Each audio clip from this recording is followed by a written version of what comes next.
ያው ኢየሱስ ኳስ እንደሚያይ ያው በመጽሐፍ ቅዱስ ውስጥ ማግኝቻለሁና ኢየሱስ የማንቸስተር ሲቲ ደጋፊ ነው። ኢየሱስ የማንቸስተር ሲቲ ደጋፊ ነው። ኢየሱስ ኳስ ያያል። ኢየሱስ ስታዲየም ገብቶ ኳስ እንዳንተ ቁጭ ብሎ ያያል። ቆይ ይከፍላል? ስታዲየም ሲገባ አይከፍልም። ተጠብቀው ነው የሚገባው። ስለ ኢትዮጵያ ክለቦች የኢትዮጵያ የእግር ኳስ ተስፋ ምንድነው? አልነገረህም? እሱ ነግሮኛል። ኢትዮጵያ የዓለም ዋንጫ ትበላለች ብሎኛል። የእውነት እግዚአብሔር ነው ብለ ኢትዮጵያ የዓለም ዋንጫ እንደምትበላ ነግሮኛል። ኢትዮጵያ የአፍሪካ ዋንጫ ማለት ነው። ሩጫ ኦሎምፒክ ላይ ታሸንፋለች። አረ ኦሎምፒክ አይደለም፣ ኳስ የእግር ኳስ አዎ የዓለም ዋንጫ እንኳን የዓለም ዋንጫ አፍሪካ ዋንጫ ማለት ያቀታቡድ ነው። ታዲያ ለምን አርሰናልን አልደገፍክም? ኢትዮጵያ ላይ እኮ ብዙ አርሰናል ደጋፊና የማንቸስተር ሲቲ ደጋፊ አለ።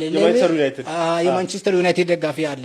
ስለዚህ ለምን ዩናይትድን አልደገፍክም ሲል እነሱ የሰይጣን ቡድን ስለሆነ እነሱን አልደግፍም፣ እኔ ማንቸስተር ሲቲ ደጋፊ ነኝ አለ። በቃ እንደዚህ እኔ ጫት ቀጥታ እንደተፈቀደ መጽሐፍ ቅዱስ ላይ ማስረጃ አሳያለሁ። እርግጠኛ ግን